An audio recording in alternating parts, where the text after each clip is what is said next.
Hey there, senior leader, and welcome to the Talent Sherpa podcast. This is where senior leaders come to rethink how human capital really works. I'm your host, Jackson Lynch, and today I am joined by my co-host, my friend, my spiritual guru, Scott Morris. He's also the founder of Propulsion AI. Scott, look, every time a leader says they need more headcount to fix performance, I hear a smoke alarm. It's not because they need people, but because they can't see the system that's actually the thing on fire underneath. And here's the tension as I see it. AI is starting to show leaders the parts of their business they never knew were broken. Workflows that nobody owns, tools that nobody uses, processes that nobody designed. If leaders can't see the system, they can't fix it. So this is one of those episodes that might make a few executives uncomfortable, but it's going to save them hundreds of hours once they hear it all the way through. I'm excited to have this conversation. I'm excited for our guest, but before we dive in, do us a favor. If you are listening and you like the content that Jackson and I put together each week, do us a favor and subscribe or leave us a comment or drop us a quick review on your preferred platform. It's how we grow the pod. It's how we keep the content sharp for senior leaders. And a special thank you to Dripify, our sponsor. If you want targeted outreach that feels human, Dripify keeps you visible without turning you into a nuisance. And Jackson and I both use Dripify. You can find them at www.try.dripify.com/Talent Sherpa. And the /Talent Sherpa is really important. Don't worry if you didn't write that down. We've got a link in the show notes.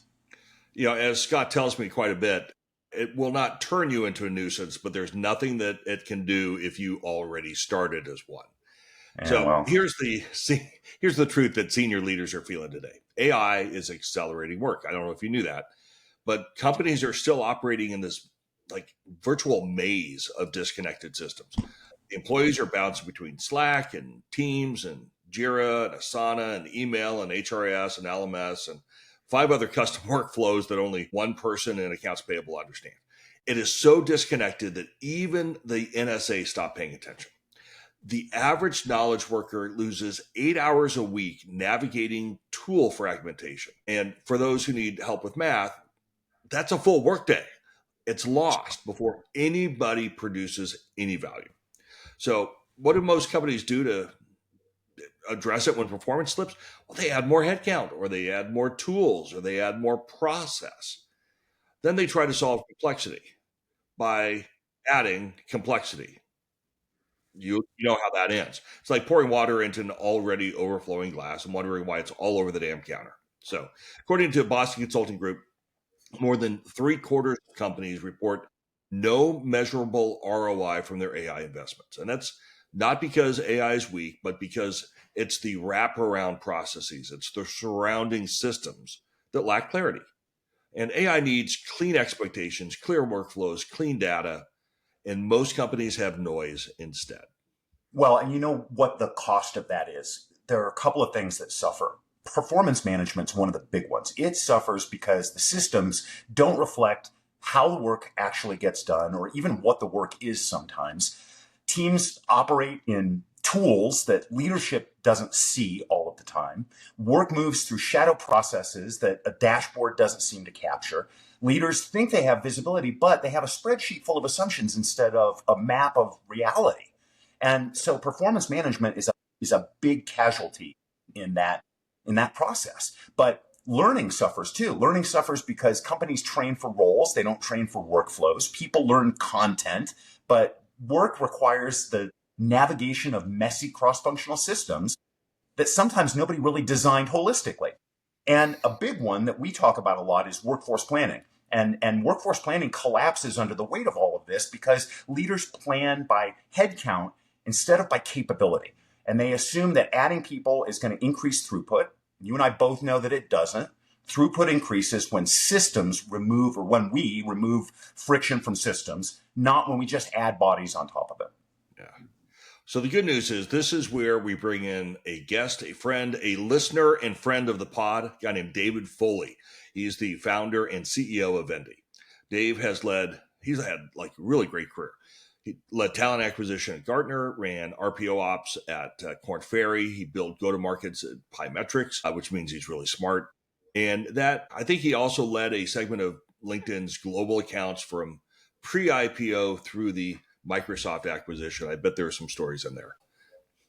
Dave built Vendi after seeing the same failures repeat themselves over and over and over and across organizations. Leaders couldn't tell whether teams' work was aligned to the company's actual priorities and whether the tools and the workflows were helping or slightly dragging performance.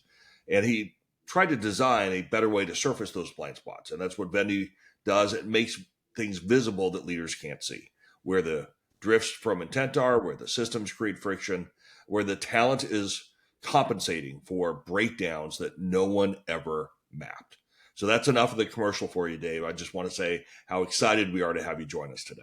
Hey, thanks, Jackson. Nice to be with you both today. After 25 years across talent acquisition and HR tech, as you said, I kept seeing one issue over and over again. And that's leaders don't have visibility into the real flow of work. And it's costing them talent and millions in lost productivity. And my mission now is to make that work visible, aligning people, systems, and workflows to the priorities of the business. So let's start with maybe the part of the business that most leaders ignore. I don't know. It might feel personal. It's called mindset. We talked a lot about it on the pod. And it's before we talk about the AI or the tools or the performance, we have to face the uncomfortable reality that the operating model that many of us inherited wasn't built for the pace or complexity or the independence of the work that we're asking people to do today, right? The truth is not that our people are struggling. The truth is that the system is outdated and everyone is compensating for it like silence, like buying a 1988 house that no one ever went in and did the upgrade. You got the linoleum on the floor, and it's abysmal. So I guess let's lean into this and ask, if I'm one of the listeners and I wanted to uncover what parts of the operating model only function because we keep adding headcount, like where do I start, and what work would I follow, and what are the backlogs I'd want to look at that would expose that truth? Yeah. So as you said, Jackson, most leadership teams are operating on assumptions built over a decade ago. The organizations they remember before AI, before the complexity and cross-functional alignment that we have today. It's not the org that they're actually working within. And we need a fresh look. We need to map workflows as they happen end to end, in and out of systems, and how they deliver the outcomes the business needs. We need to look at the places where work piles up and when hiring slows, or when headcount is actually reduced. Where is that friction? So the systems are going to only show us the weak points, and new hires, from my perspective, don't eliminate the debt. They just absorb it, just like you said. Yeah, and sometimes it's hard for new hires to come up to speed because there isn't a really good map, I'm assuming. Is that right? Yeah, that's exactly right. They're reliant upon anecdotal feedback of their peers or maps that may have been built 2-3 years ago that don't reflect the work that's happening today. If we wanted to reveal where the business is performing well, how do we find that in workflows? If they're not mapped, if they're unknown, how do we get where the performance is good and where it needs to improve? Yeah, it's easy to pin underperformance on the people. And really, we need to find out the parts of the system where the people are working around, not within. And most people really want to do great work, but they're stuck in systems that weren't built for the work that actually flows today. We need to connect the people with what's holding it all together. We need to talk to the coordinators, the analysts, the recruiters that are in it day in and day out and get their perspective.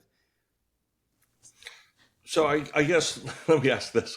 If I were to ask my top performers to document like the real path their work takes, like the stuff that you wouldn't find any place written down without asking, how would those steps, in your view, Dave, with the clients you've worked with, how would they expose the gap between kind of the mental model, the way we want it to work, and the way it actually works in the real world?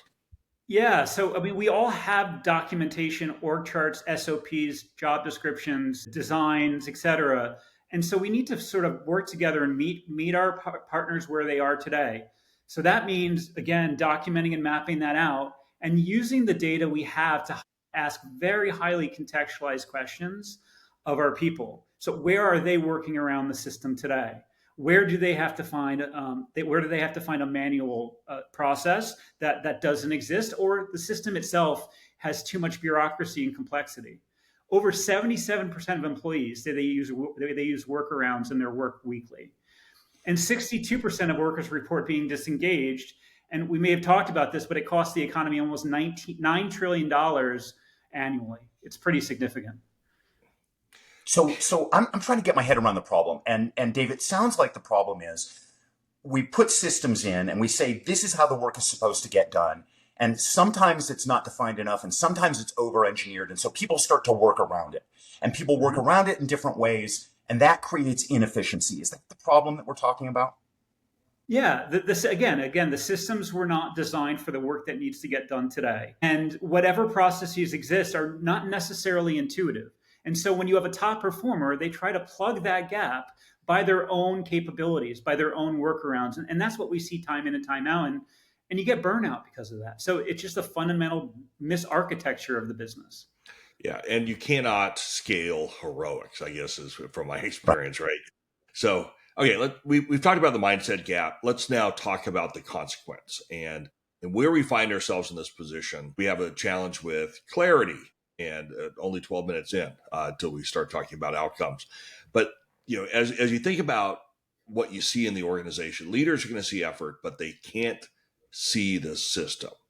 And they see the results, but they can't see the path that people took to get there. I would imagine it's really hard to figure out what is the underlying thing that's on fire, because you can't actually fix what you can't see. So let's get to the part that I think hits leaders the hardest. Every CHRO in the room knows this feeling. You can see the output, but you can't see the path that everybody walked to get there. You can see the symptoms, but you can't see the source. And the uncomfortable truth is that a lot of organizations are not underperforming. They're just underseen. Leaders can't see the work, and so every fix becomes a guess. Let me start with this question, Dave. If I wanted to uncover where the real work diverges from the polished version that leaders talk about, whose workflow do I trace? What tools do I audit? What handoffs am I supposed to be watching in real time? Yeah. So I have a background in talent acquisition. And as an example, I've seen some of the best recruiters build their own workflows. The systems weren't helping them close roles faster. The ATS required too much manual input and had too much bureaucracy. And the data was messy. And so Slack and emails made up the gap.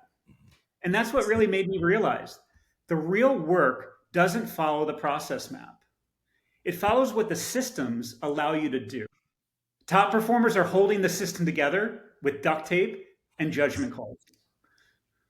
And if we want, so if we want to optimize that, right, seeing that dysfunction becomes critically important, because then we can come in, we can say, look, that is not operating as efficiently as we need it to operate, and that's why we need so many people to do it. Am I right? Right. Exactly. Okay. So if you then needed to expose that, where do you look? Like, how do you go about that process? Yeah.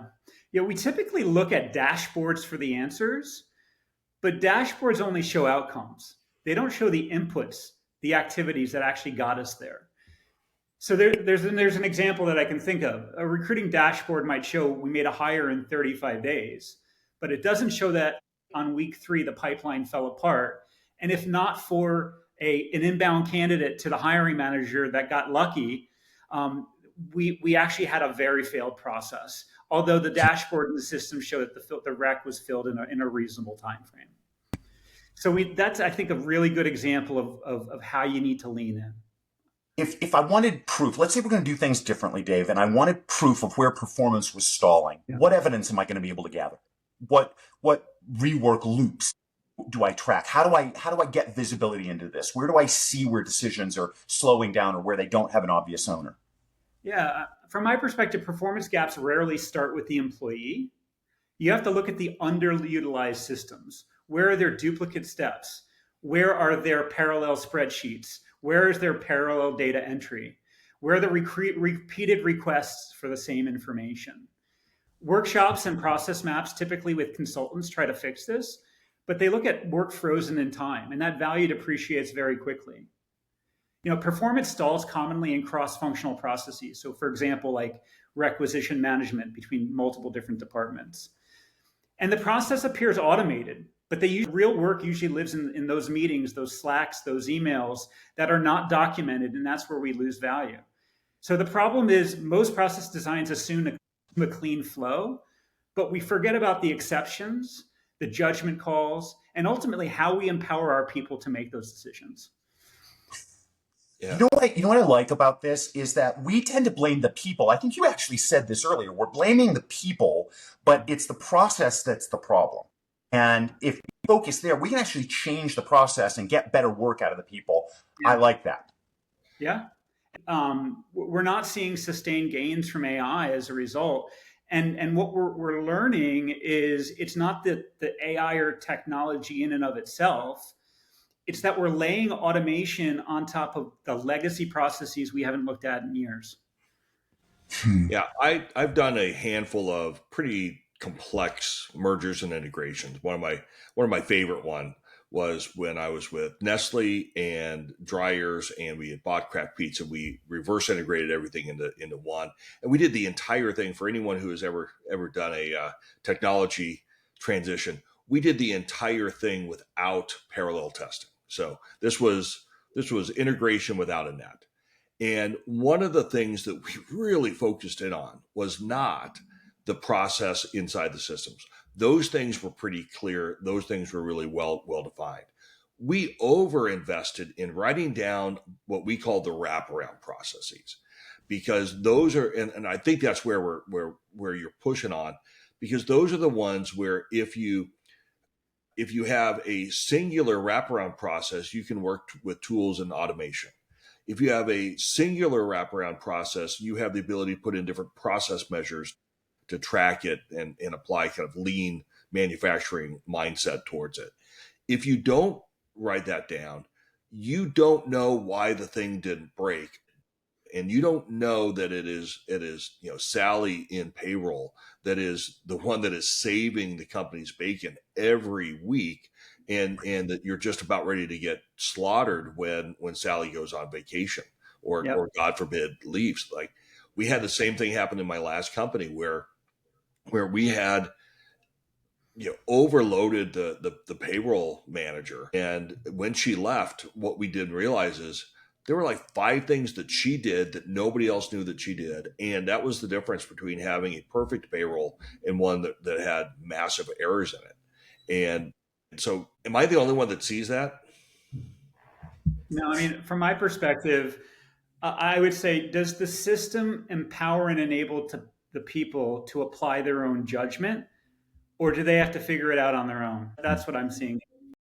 Well, here's what I take out of this that I think is really interesting. My takeaway is we constantly are focused on people. Do we have the right culture fit? Do we have the right skills in place? Do we have right? But what business really needs, and we've done a couple episodes on this, Jackson, clarity is the number one thing, and clean processes sounds like it's going to quickly rise to be a number 2 for us. And when you have those things, I can see, Dave, the point that you make about turnover going down and engagement going up, because now people are clear about what they do. They understand how the work is supposed to get done, and the work feels frictionless. And so we stop the revolving door of talent acquisition, and we start to keep our really good people happy because they don't have to fight against the system. That feels like a well-oiled machine. Exactly. Yeah. That's where the real shift happens. And it causes, when the organization can see the friction, you can remove it. So maybe let's, Scott, talk now about speed. But I'm excited because now if we get the process clarified and we've got a well-oiled machine, now we need pace. And I think this is where the story gets uncomfortable a little bit, because companies say that they want speed, but then they build systems that slow everything down. And Dave, I think you alluded to this before, right? We want people to be able to apply their own judgment and not over-engineer it. Companies are rewarding effort. They don't reward flow. They measure activity. They don't measure real movement. And real velocity only comes when you design the system to move, not the people. And that requires confronting the friction points that leaders, myself included, sometimes pretend are just normal course of doing business. So, Dave, let's start with this question. if I want to uncover the real sources of drag in workflow, what are the best measures? What cues do I study, and what slowdowns are going to reveal more truth than any kind of performance review I give my people? Yeah. So if we have the opportunity to really look in and understand how the system's flowing, we're going to look for where those decisions are slow to be made, right? The hidden wait times between someone doing their part and the next step, right? So if you look at each step of the process, you can be able to measure that. Those are the long pauses between steps in a workflow. And delays aren't where people think they are.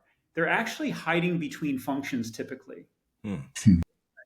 Right? Like when a recruiter submits a requisition approval but waits 3 days for an answer. The platform doesn't track these dependencies clearly, so people have to build these side processes to get around the process and get around the system. Yeah, and every time I've asked my talent acquisition team to do just that, they get mad at me.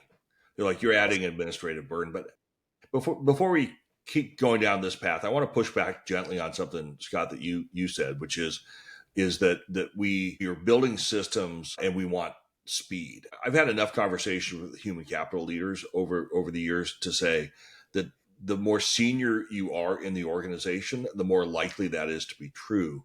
But there are still lots of people who are managing at a process functional level that actually, I think, over-engineer processes that don't necessarily add a ton of value. And I just love to see your reaction to that, because I don't understand where the pushback is, but you get zero disagreement from me that I think all of us as human beings tend to over-engineer things.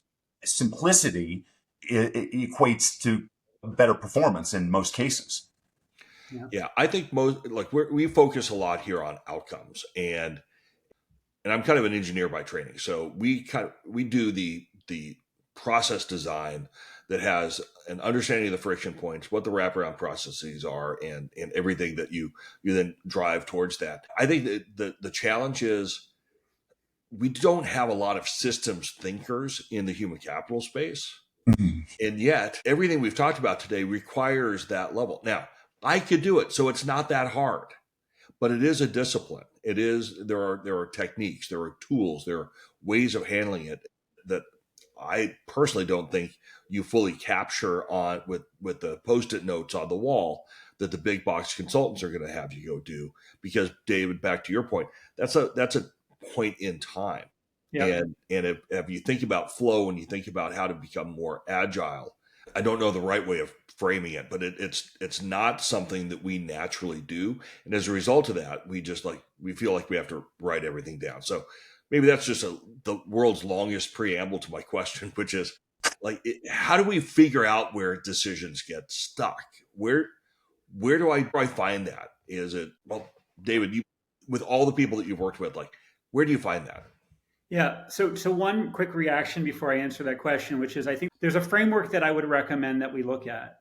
And that is, what are the priorities of the business? Not the priorities in my role or HR, for example. What's the most important impact that I can deliver? And is that showing up in my day-to-day? So using that as a lens to look at how I'm building my processes would really help me not over-engineer, as long as it's consistently aligned. To answer your question in terms of where decisions get stuck, if you map your workflows out end to end and you're looking in and out, how people are moving in and out of systems, you're going to naturally find those choke points. You're going to see stalled approvals. You're going to see repeated handoffs. You might see login spikes as evidence of people trying to kind of come in and out, just trying to solve problems over and over again without getting a resolution. In one organization, I saw a broken workflow approval loop that delayed onboarding by 3 weeks. One approval delayed onboarding by 3 weeks. That's lost productivity, disruption, and honestly, it's eventual attrition. Hold on. Is that a poorly designed process that caused the 3-week delay, or is that somebody just simply not acting on their piece of that process? It's a poorly designed understanding of one's accountability in the process. If it's not clear who owns what and when and where, and you can't see the sequencing of events, and I'll get to this in a bit, but you need to be able to look at what are the exact sequences and what information do I need to move it to the next step. If that is unclear, that's when I see these things break. Because then over and over and over, you can start to see where the process is breaking down, and you can see the heroics that are getting around it, I assume. That's right. Exactly. I was watching a TED Talk, I don't know, a couple of weeks ago. So forgive me, I'm going to butcher the story, but I think it's interesting here. And there's a point that says maybe the problem is that we can't grade our own homework. And the story was about a children's hospital where they were doing surgeries, and then they were losing an enormous number of children from the point of the ER before they moved into the ICU. And all these people were looking at it because what an unbelievable tragedy. And they couldn't figure out what the issue was. And then these two doctors were sitting in the office lounge, and they were watching NASCAR. And they saw the pit crews, and they said, maybe what we need is someone to come in and design our pit crew. And of course, the administration was poo-pooing that and say that's a dumb idea. What do these knuckle dragger folks at NASCAR know anything about hospitals? And they're clearly not as smart as we are. And the doctors got their way, and they brought them in. And what they found is, for those who haven't seen pit crews in NASCAR, I'm not a huge NASCAR guy myself, but the car pulls in, you change all four tires, you change the oil, you probably replace the windshield. They get a nice shoulder rub, and they're out in like 3 seconds, and it's amazing to go see. Yeah. So they brought these people in to look at the process, and they said, this may be the worst set of handoffs we've ever seen. Here are the 5 things you need to do right away. And they've implemented those, and I'll be darned, they ended up solving the issue, and they got back to much more natural. So sorry for the long story, but I guess the point is, sometimes we can't grade our own homework. Okay, so we've exposed the friction now. We need to talk about movement. Jackson, you're a pragmatic guy. I want you to take this next one because, whether we have fantasies or frameworks or whatever, leaders need the first 5 steps. The steps that are going to change the system without burning the place down. So let's talk about execution, and let's talk about how a CHRO in the next 60 days can do stuff that starts to shift that operating model in a real way. Yeah, thanks, Scott, because I think it's important for us to know how to ask the right questions. So David, help us with this. This is the lightning round version. If we needed to uncover one workflow, how do I figure out which is the right one to pick? Yeah, so I'd say from my experience, the best place to look is to look at a team under major pressure right now. Where are their priorities stalling? We're going to be looking for regretted attrition, missed goals. We're going to be looking for burnout. That's really the canary in the coal mine. I remember one cross-functional workflow for onboarding new sales hires. It was a very clear, documented 5-step process: recruiting, offer, provisioning, enablement, and then ramp. And then when we traced the real workflow, there was a breakdown at the finance handoff. The approval logic wasn't clear, so the process fell in limbo. And as a result, 30% of these new hires ended up needing reworked onboarding support. And instead of fixing the root cause issues, that organization added additional headcount and workarounds to push it through. So it's back to clarity. Yeah, that's a great example. Okay, what if we wanted to figure out like where people are losing time every day? What are the things you would expect me to observe to be able to get in that? Is that the same answer? Is it you start with the outcomes that are missing, or is there a different way of looking at it? You start with the outcomes, but you look where time clusters unnaturally. So where are people bouncing back and forth between various different systems? As I said before, multiple different logons, exporting the same data over and over because they can't get to the information they need. Basically, where are they compensating for the architecture that doesn't actually match the real work, right? People are doing the work. The system is telling them to do something that is counterintuitive. That's broken. And so at the end of the day, we have to track the time between intent and results and how long it takes to get to the clear next step. You can start to see that in the process. Once you start to really peel the onion, start to understand what are the sequencing of those steps and start to ask the right questions of your people. So anytime you're talking about people's work, especially if they are generating the heroics to overcome the obstacles that are in their way, it can get pretty personal. So leaning on proof that is data-based versus indictment-based is probably important. How would you go about finding that proof to be able to enable the organization to confront reality? How do I go about that work, David? Yeah, so it starts with, like I said, looking at how is the process documented today? How have systems been enabled for the outcomes that we believe need to be achieved? It then goes into what have we not documented? What's unclear? We're all trying to solve for the perfect flow. We need to think about what typically comes up. Where are we seeing anecdotally process issues? And then look at the data to see if it proves that out. And then finally, having a conversation with the people in a highly contextualized way, asking them, does the system enable or does it detract from what they need to do? And is it helping them do the work that's most important for the business? I've got a feeling the more we talk about this, I think one of the blockers, it sounds like to me, has got to be time. Because it's not like this kind of clarity gets generated like with a wave of a hand, right? It takes elbow grease to go and do this. And I mean, we're talking because that's what Vendi does. Vendi makes this process easy. Is that the real blocker here? Is it the amount of time, or is it just leaders aren't putting attention to the stuff? Because it seems very intuitive what we're talking about. Why wouldn't you want to do it? There've got to be blockers in the way. It's back to mindset, and it's an ongoing process. Technology is only getting faster. We have to consistently look at and evaluate, right? So if we do it at all, what we're doing is once a year, once a quarter, once every couple of years, which is the static view, and that value deteriorates very quickly. So it's a matter of doing it consistently, and then when you do it, it's a matter of doing it with intensity and detail. It's not just looking at what is the best ideal flow we want to see.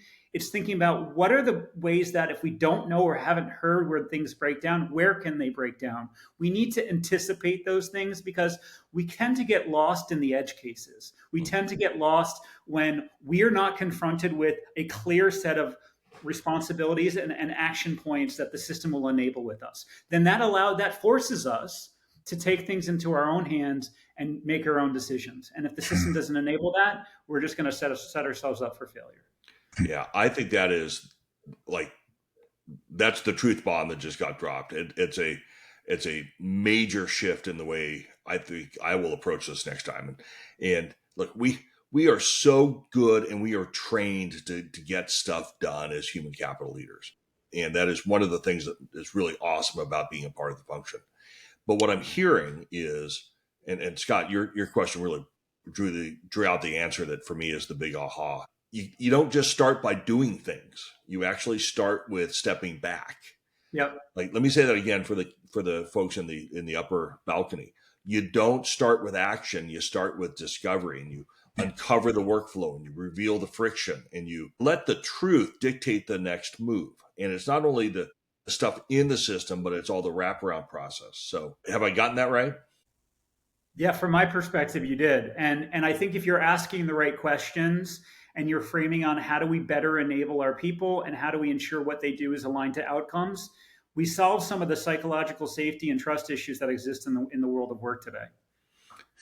Jack, you and I did an episode where we talked about Jeff Smart's power score, PWR, priorities, who, and relationships. And this is such a natural fit to it. As an extension of that conversation, are the priorities clear is Jeff Smart's first question. And I think now coming in from the side is the work set up in a way that supports those priorities? That's why I get excited when we talk about what you're doing in terms of helping businesses clarify that work and the integration of technology into the work.